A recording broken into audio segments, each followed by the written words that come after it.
盟啊等等啊，再唔係其他啲新興市場咧，咁可能嗰個加嘅幅度咧會更加之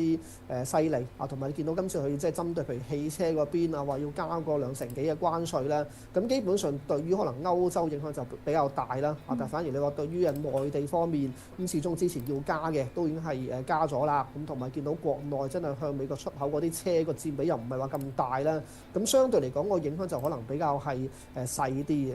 咁另外你話嚟緊點解我哋都將嗰個恆指目標啊，由之前24,800就調高到26,000咧？咁一來都仍然係建基於都繼續睇好翻內地今年嗰個創科嘅發展啦，特別就係人工智能個領域上邊可以進一步喺個應用範疇上邊係擴大啦，包括嚟緊可能有好多 AI agent 會面世啊，甚至乎會唔會即係傳遞到去好多啲企業上邊啦，或者一啲經濟平台上邊啊，甚至乎一啲硬件機器人上邊都仲可以繼續去即係滲透嗰個 AI 嘅應用咧。咁喺呢一個嘅基礎之下咧，我相信即係特別喺港股市場上邊都比較多啲科技股或者個權重都比較高嘅時候咧，咁對於嗰個指數估值嘅擴張咧，都仲係會有個support 嘅。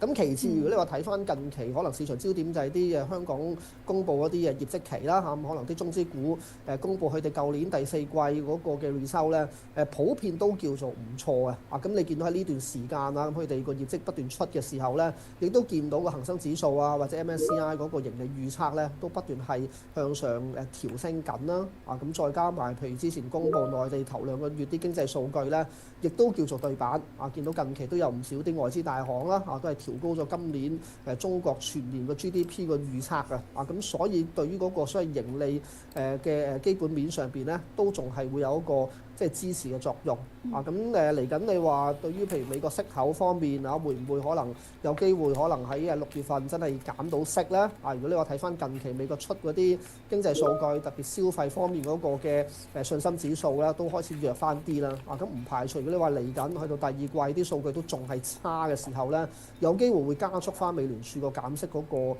步伐咯咁呢方面對於港股嚟講係一個中線嘅角度方面咧，都應該係正面多少少嘅咁所以暫時都基於呢幾個因素咁，同埋而家即係恆指個 forward PE 又落翻去即係10.5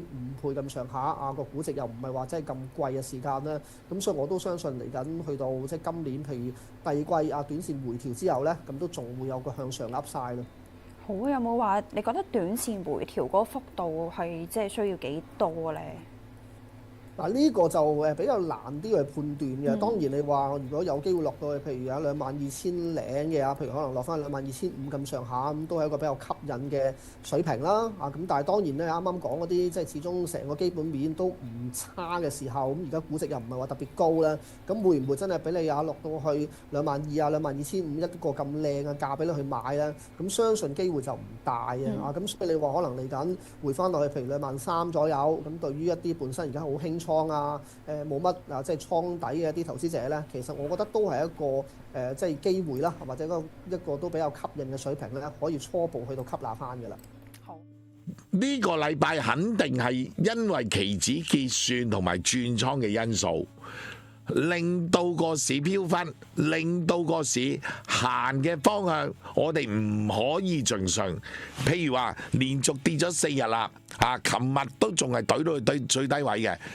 唔係表示個市一定淡 ，OK？ 唔係表示個市哇陰燭啊，懟到最低收啊，仲唔係淡？唔係，因為期指結算前一個禮拜個技術走勢係唔可信，唔能夠信只不過我哋一定要睇大浪啲大位有冇失，先至可以姑且信下。OK， 好啦，由於跌咗落嚟，結算同埋下個禮拜回升嘅機會呢就大嘅嗱。而家距離結算仲有2日禮拜4、禮拜5、禮拜5結算，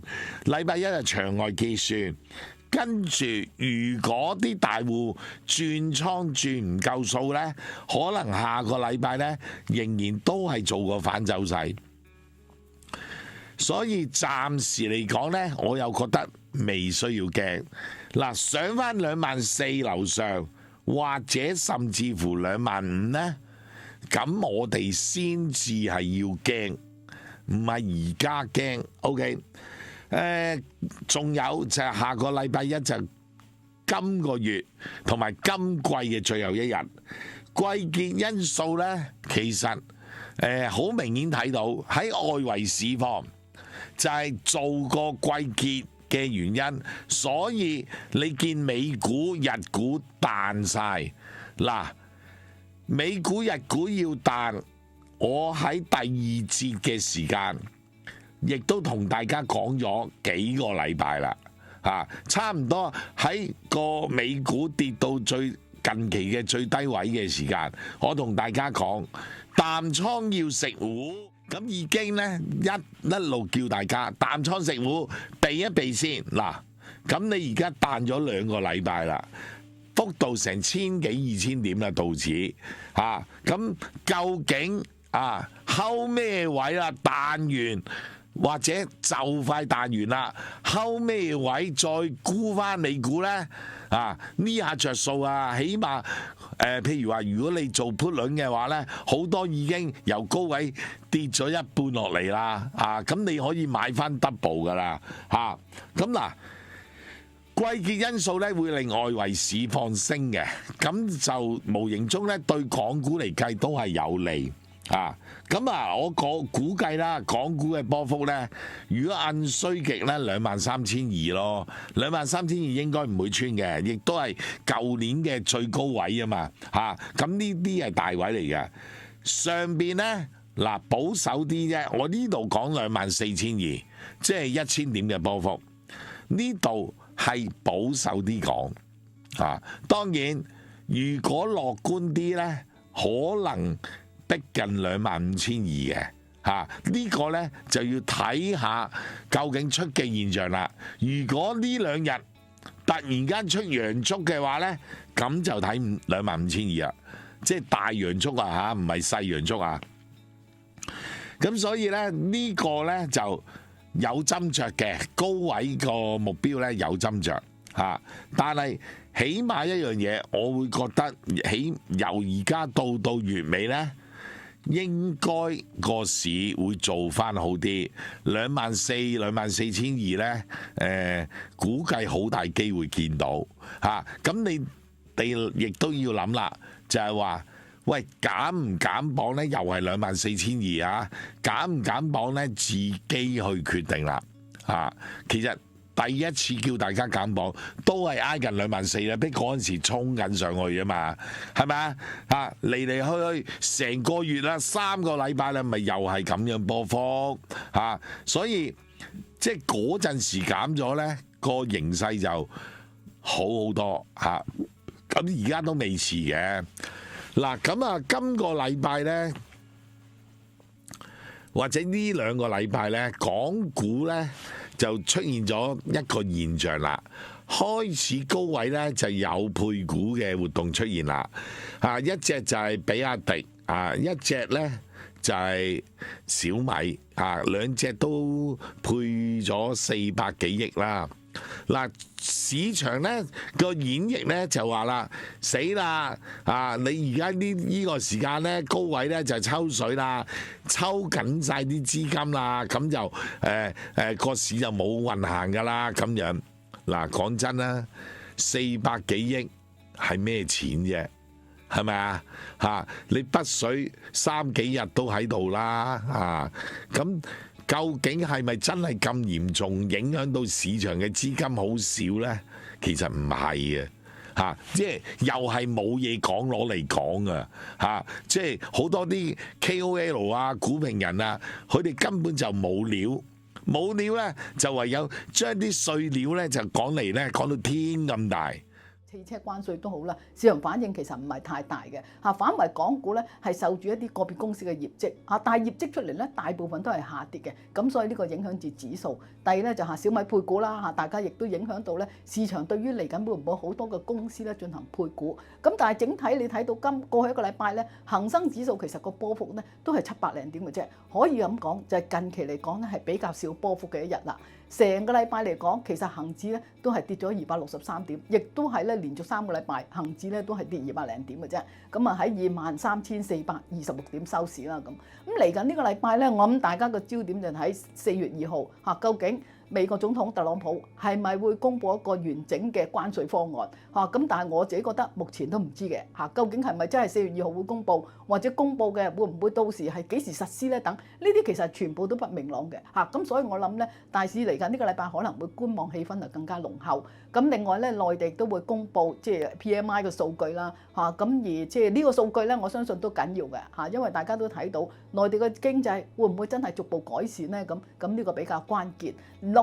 圍方面咧，美國亦都會有一個失業率嘅數字啦，同埋嚟緊呢個禮拜咧，美國聯儲局嘅官員同埋政府主席咧，都會喺唔同嘅場合講話，究竟佢對於近期美國嗰啲經濟數據嚇，同埋佢哋點樣對利率嘅睇法咧，咁呢個都會影響市場嘅表現。咁所以我諗嚟緊呢個禮拜咧，恆指暫時咧因為觀望嘅氣氛都仲係比較濃，咁所以我相信恆指都繼續喺23,200啊、24,000點呢啲水平咧，先行做一個整固先嘅。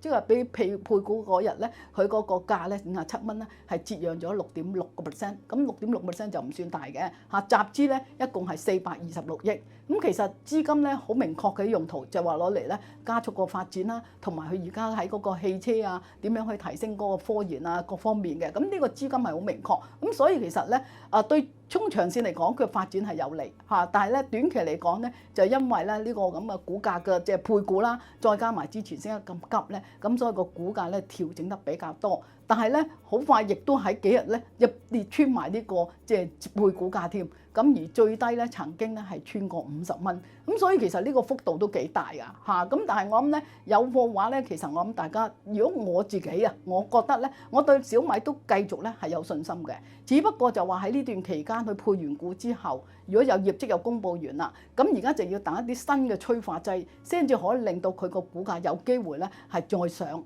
咁而當中會唔會就係嚟緊佢有啲咩新嘅產品咧嚇？咁呢個我諗係緊要。另一個咧就睇下究竟佢汽車嘅銷售方面有冇啲新嘅消息啦嚇。咁所以我諗暫時嚟講，可能個股價咧就要橫行一段時間。咁如果個關鍵位咧就睇翻佢上次下破位嘅時間，咁之後回落翻嚟咧去到48.6嗰啲位，咁嗰啲位係冇穿到，跟住又再破歷史高位啦。咁所以如果今浸咧落翻嚟咧，繼續守到48.6嘅話咧，咁我覺得都係即係仲係繼續咧係可以持有住先嘅嚇。咁但係就可能大家要俾少少耐性啦嚇。如果你話啊我唔想揸咁耐啦，亦都唔想話即係諗住買嘅時間都係諗住短線嘅話，咁你睇下會唔會有機會上翻去53、54蚊嚇？咁咧你就可以褪一褪啦嚇。如果揸貨唔多，我就會建議大家可以繼續持有住先嘅。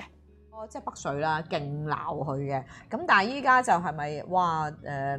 究竟係真係又係一個機會啊，定係還是係一個逃生咧嚇？嗱咁咧好簡單啦，咁啊用一用啦，呢個係即係 overview performance 嘅指標去睇一睇啦。幾樣嘢話都俾大家聽嘅嗱，最明確第一樣嘢啦，喂佢究竟整體嘅走勢咧係得唔得啊？咁其實去到呢秒鐘嚟講咧，佢都叫跑贏大市喎，因為咧見佢都係一路快速向上走啦。咁但係第二樣嘢咧，你咧嗱要留意㗎啦，我哋純粹咧以圖論圖啊，咁咧你會見到咧佢出咗個感嘆號喎，嗱感嘆號咧大家都知道啦，係一啲即係警示嚟㗎嘛，要小心啊！嗱，因為咧佢咧就跌穿咗咧近有一個低位50蚊7號啊！嗱呢個感嘆號咧，如果跌穿咗咧，會自己彈出嚟㗎，咁所以咧你就會見到咧而家咧我哋咧大家都要小心啲啦。嗱第二樣嘢啦，頭先咧即係小姐提過啦，跌穿配股價嗱，配股咧最罩忌咧就穿配股價，因為穿咗嘅時候咧，可能咧即係接貨嗰批即係投資者咧都我散一散，即係沽翻出去先啊，買咗你都冇得升嘅，我個肺俾你踏住，咁所以咧技術上咧都會係即係有啲沽壓喺度。嗱咁所以咧。而家要好小心啦！其實咧成個走勢係之前好靚㗎，喺我哋咧12月9號開始咧，你見到咧個背景咧已經由紅色轉咗綠色咧，即係話咧佢嗰個咧上升動力個強度咧係由弱轉強。咁通常咧呢個係一個轉折位嚟嘅，一轉咗之後咧佢就快速向上走㗎啦。咁所以咧大家就可以即係睇翻呢樣嘢咯。咁我覺得去到呢一刻咧，雖然咧整體嘅動力咧都係 OK 嘅嚇，冇轉到紅色嘅。咁但係咧頭先兩樣嘢咧已經講咗啦，就係話見到有個感嘆號有警示喎，穿穿咗50.7毫近日嘅一啲 key level 啲重要位喎，咁咧我相信咧後市調整機會好大。第二樣嘢呢個係人都睇得到㗎啦，就係跌穿咗配股價啊嘛，配股價穿咗咧我諗咧有100隻咧接近咧80隻或者90隻都好啦，即係8-9成機會㗎啦，佢係要再跌㗎。咁所以咧兩嘢加埋咧，我幾相信啊個調整才剛剛開始，冇咁快完嘅。咁再睇下一啲叫強力嘅阻力位或者支持位咧，會放咗喺邊度啦？咁我另外有一個指標係 DRUB， 呢個其實咧俾大家咧去純粹咧去睇翻咧嗰個支持阻力位同埋有冇突破嘅。嗱，你見到咧佢支持位都幾遠喎，咁啊藍色虛線呢度咧去到大支持位嚟㗎，呢個唔係小支持位，係大支持位，去到36個幾，哇！如果跌到落去咧都好傷啊。咁你見到咧嗰個紅色線啦，係短期阻力位啦，咁啊大概咧嗱，其實係佢係畫咗咧喺即係2月27日咧呢一日咧嗰個開市位嘅。咁呢個開市位咧就係56個6咯。咁呢度係一個好大嘅阻力位嚟㗎。我哋咧見到咧早前咧有個咧係即係叫 up break 啦。咁佢個 up break 咧其實咧出咗之後咧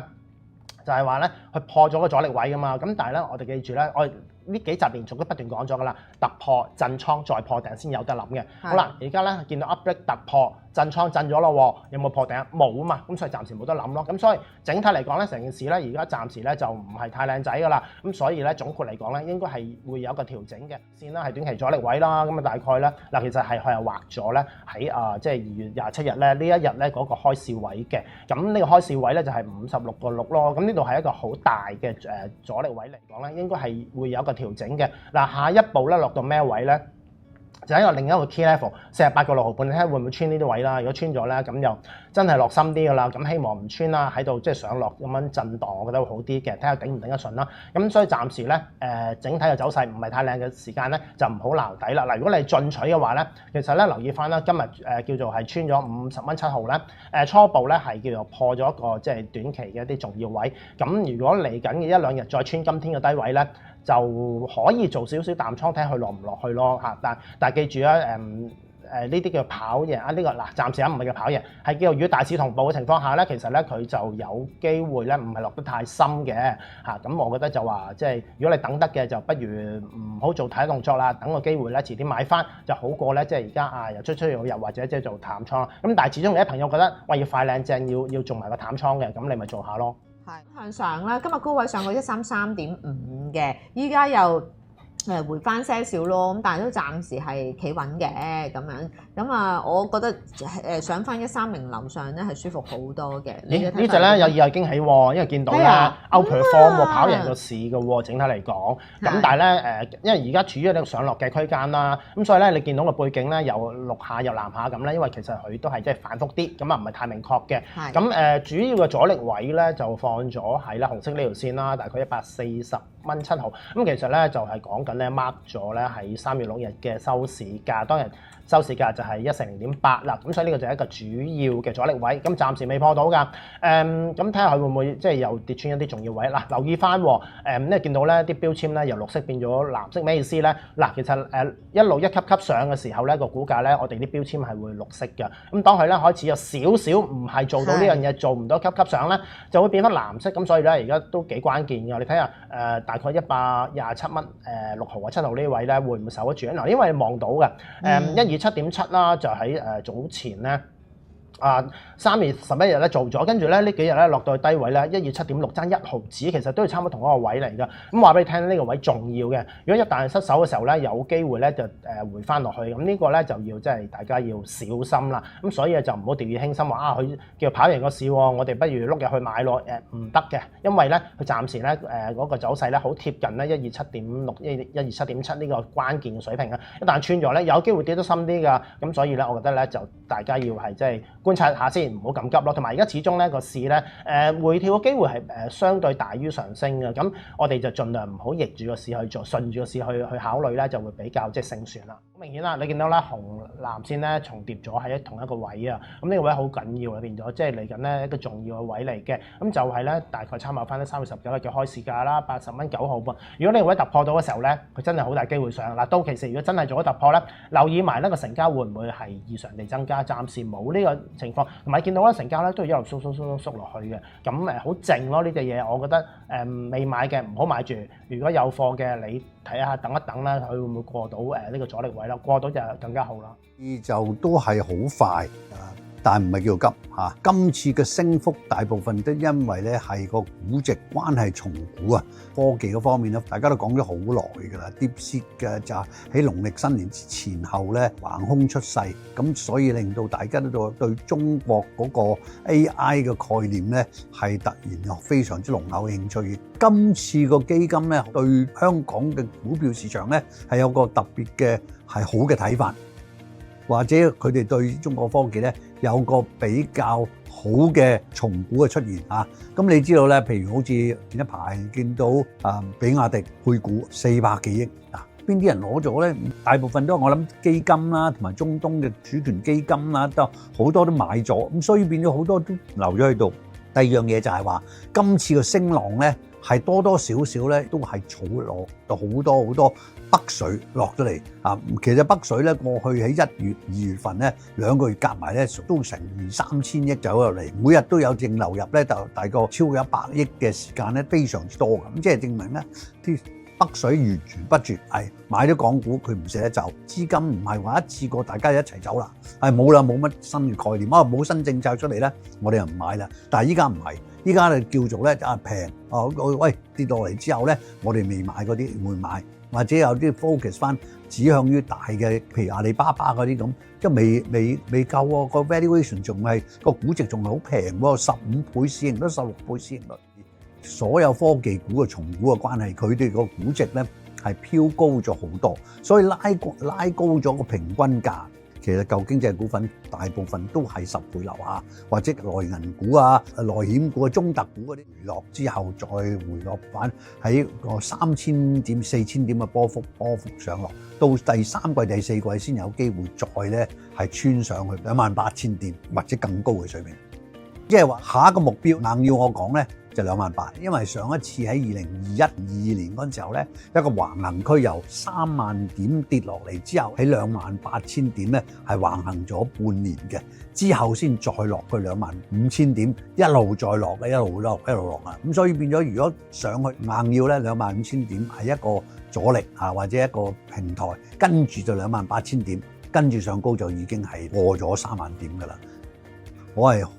覺得即係由舊年開始咧，個牛市已經嚟咗啦。今次喺2024年之後咧，上嚟去到4、5月有一個浪，之後落嚟，但係落嚟嗰個低位咧係冇低過上一次嘅低位。咁再上咧就係10月嗰個升幅啦，去到23000點，由18000幾點上啊。咁之後跌落嚟咧，佢都係去到18000，都冇落到17000點。即係話一浪高一浪咧，今次落嚟咧穿頂啦。穿翻上去23000點咧，即係話咧每一次牛市之中咧係低位冇穿過上次低位，但係高位咧一定係高過上一次個高位嘅。依家牛市一個時間好長嘅，差唔多依家由23000點到33000點，同埋咧一定個經濟係好嘅，樓市興旺嘅，或者國內啊或者香港，即係以前係香港經濟啊嘛，但係依家就講國內經濟啦。咁所以國內經濟如果出年真係復甦翻，會好翻好多咧，咁就會帶領到所有嘅香港嘅股市咧係好欣欣向榮嘅。咁所以變咗咧呢個咁嘅理論咧係 work 嘅。咁去到33000點樓上再上咧就要好睇啦。到2018年嘅牛市提早完結啦，今次港股而家又去翻一啲高位嘅位置啦，又係特朗普啱啱再上任，跟住落嚟任期仲有幾年啦，會唔會都有機會窒礙到恆指比較難再創個新高呢？依家係特朗普2.0，1.0嗰陣時候咧係確實個破壞力好高嘅，因為冇人會相信喺當時嚟講咧係相信特朗普或者美國咧係會有出關稅咁重手嘅。不過咧一開就25%咧係確實咧係令大家驚訝。當時嚟講好多市場產品都係中國製造，製造業大部分都係中國咁所以變咗得1.0嚇親大家之後咧，好多產業或者係生產線咧就轉移到去東南亞地方啦，譬如越南啦，嗰陣時越南最興旺啦，跟住柬埔寨泰國馬來西亞、印尼好多，依家地車都去到墨西哥或者其他地方，有啲係去到中東約旦咁所以變咗今次2.0咧應該係冇上次咁犀利。咁雖然依家話加10又加20，佢有機會再加30、40，去到最後尾60得唔得啊？得嘅。但係依家咧就究竟有幾多產品俾佢喐到？嗱，你記到上次1.0咧，其實國家咧冇乜出到招數咧去反制嘅。大家依家你睇一講咧就反制。中國經濟上方面，今次你話